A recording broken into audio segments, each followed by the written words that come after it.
This is my book report on The Unsinkable Greta James by Jennifer E. Smith. So the book The Unsinkable Greta James is about a famous rock star, Greta James, whose mother has recently passed away. Greta James had been struggling for months to perform after her mother's death because she had a big failed performance where she tried to perform a song about her mom while her emotions were still like super raw and recent. And so she choked up on stage, and so this has like stopped her from performing and making music, which has hurt her career as she tries to get back out there, even though she doesn't really feel ready for it. So a week before her first performance, in months, she gets asked by her brother to accompany her father on an Alaskan cruise that her father was meant to go on with her mother before she passed away.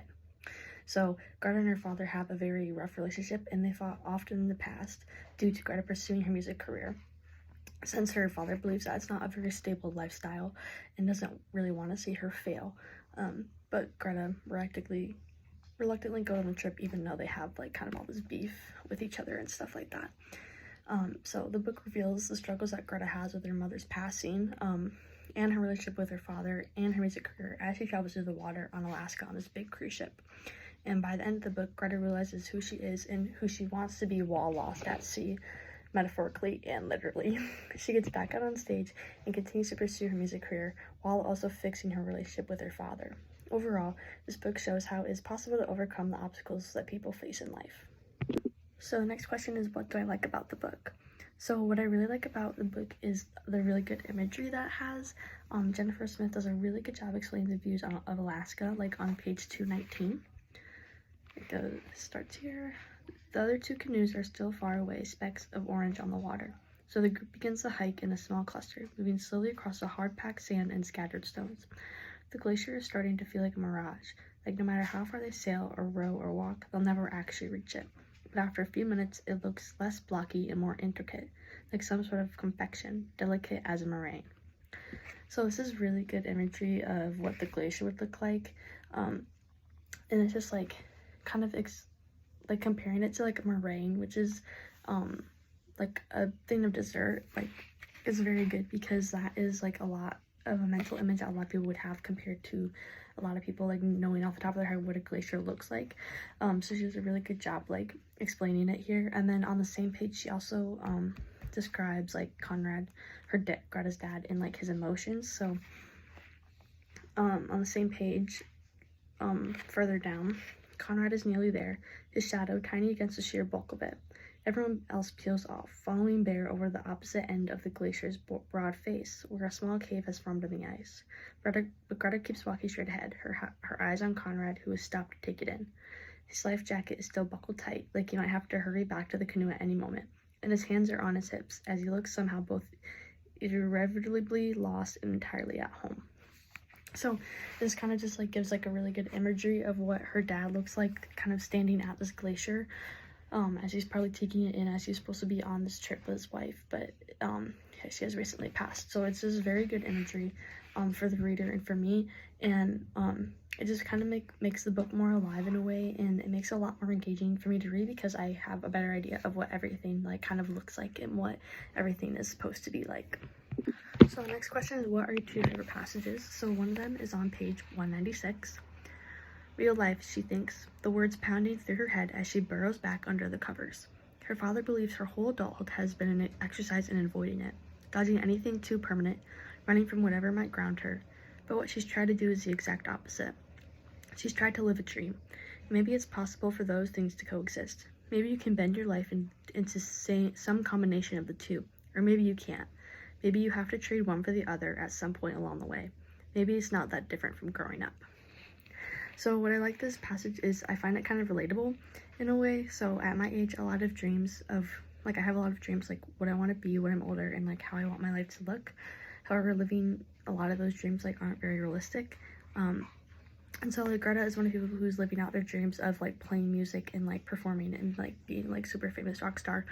But she also doesn't really get to live the alternate reality of like having a family and being settled down and stuff like that. And she feels that like because of like her dad like kind of guilt tripping her, like she feels like she's maybe missing out on something because of this, because everyone like always kind of thinks that either you can live your dream or like have like that like normal, quote unquote, normal life of like settling down and starting a family.